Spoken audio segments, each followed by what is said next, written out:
the Fed has done since 2008. First whack, $1 trillion, Ben Bernanke. Should have been enough. It wasn't. They had to keep going.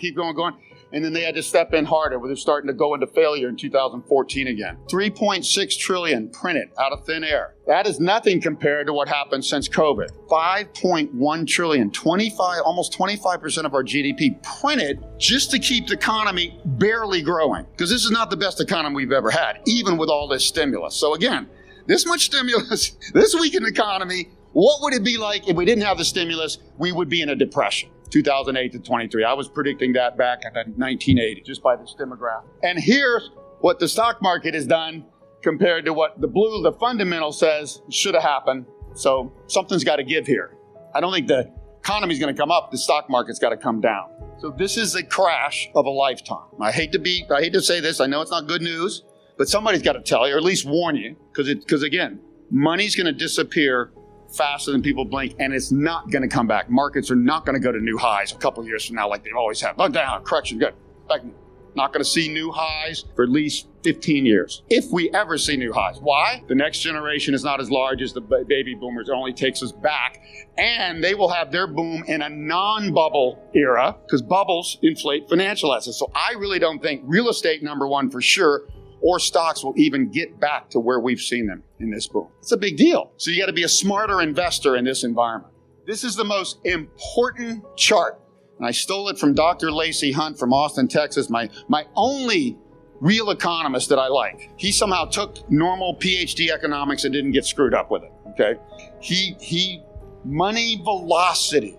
This indicator tells you something very simple. When it's going up, money is being invested productively, getting good returns, and then being reinvested. When it's going down, money's going into speculative stuff like bubbles and financial markets going up for no good reason, money printing and stuff. And what the last time we had money velocity drop like this was 1918 to 32. And what did it end up in? Roaring 20s bubble, Great Depression, crash. Not recession, depression. This is even worse. Money velocity went up higher and has fallen even more. This chart says there's no way out of this other than big clean out depression. People think China's going to grow forever. They got a bunch of young people. They don't. Japan was the first developed country to peak in their demographics and spending. China had already peaked in 2011. People don't even know that yet. They've been growing on urbanization, and they're running out of room to do that. Rapid urbanization and huge stimulus. They have overbuilt their economy by 20%. So that even the future people that are still going to go in the cities will never need to build a house again. They've overbuilt everything. China is the epitome of this bubble. The U.S. was the epitome, the driver of the roaring 20s bubble. So China's going to have the biggest crash. Here's real estate real quickly around the world. Can you think? The biggest bubbles, Hong Kong, Beijing, Shanghai, and guess what after that? Vancouver. How many people are actually from Vancouver? Most overvalued city maybe in North America. Why? Because it's so great.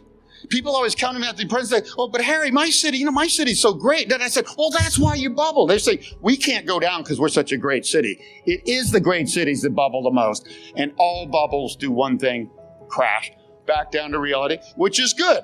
I was talking last night at the cocktail party to a younger person, with her father. And it's like, you're the winner here. If I'm right, all us baby boomers own all this overvalued crap, are going to lose our asses, and you're going to be able to buy a house for the first time for half the price. This is good for the millennials coming along. Here's a long-term chart that says the downside of this is as low as 670 on the S&P. It's gotten up to 4640. I think that probably was a peak. But this is, again, only crash to compare to this was 29 to 32, down 89% in 2.7 years. I'm projecting this could be as much as 87. I don't know what the government is. They're going to try to stop this. You got to remember, they're going to lose a lot of credibility. What they just did in the last 2 years, $5 trillion in monetary stimulus, way more than before, as I showed, and another $5 trillion in fiscal stimulus, which hits inflation more and hits the economy even harder. Okay, $10 trillion in 2 years. You get an economy, which I'm telling you right now, my bet, we're going into recession already. We're not going to have a recession next year. I think we're on the verge of one right now, the smart people are saying. You have a recession after printing that half of your GDP you just threw in the economy, and you have a recession? The economy is dead, is what it's saying. All you can do, you're not going to say, all you do is get out of the way. You sell your financial assets. Okay? Stocks, bond, everything but the safest bonds. And what are the safest bonds in the U.S.? U.S. Treasury bonds. And they're the safest in the world. We're the currency, even though they say we're too much in debt. We're the best house in a bad neighborhood. We have printed 44% of our GDP cumulatively. Europe, 67%. Japan, 128%. Best house in a bad neighborhood. Mark my words, and look at 2008. When we have this crash that we do, the US dollar will go up and other currencies will go down. Before we continue, help us clicking that YouTube like button and subscribe now to our channel. This shows the algorithm that you valued this information. And it helps us spread that message. Sharing is caring. And now, let's continue. I have bad news for you. If you're not rich by now, you're screwed. And if you're in debt, you're even double screwed. How so, you might wonder? Well, the sad truth is that you're working your whole life to make someone else rich. The mega corporations, the banks, the politicians, everyone is getting richer. They get your money. And what is even worse, they get your time, they get your life.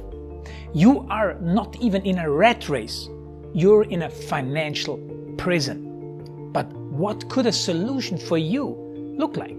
Honestly, I don't know, but I know what a solution for me would look like. It's very simple. I use whatever money I have and I multiply it with 1,000. This could make my life much easier and probably yours as well. If you have $1,000 available and multiply this with 1,000, I believe that this could solve some financial issue for the one or the other. Of course, if you're ugly, you would have to multiply it with much more than 1,000. My name is Markus Dahn, and this is what I decided to do. I decided to 1000x my money. This is not a joke. I know what you may be thinking. What is this guy talking about? How should this work? This is not possible. Well, I made a detailed video where I laid out my plan. And some clever folks might even want to look at this plan and copy it and do exactly what I do. This is just a little hint on the side. You have two options. You leave, you forget what you have seen. You do whatever you're doing and you hope that somehow you get some other results. Good luck with that. Or you click the link below the video. You enter your email address because I'm not showing this to everybody. You at least watch my video on how I plan to 1000x my money. The choice is yours. Make the right choice. Join me. See what a different future you could have. See at least how I plan to do the 1000x. So click on the link below, enter your email address, and I see you on the other side. Your Markus Dahn.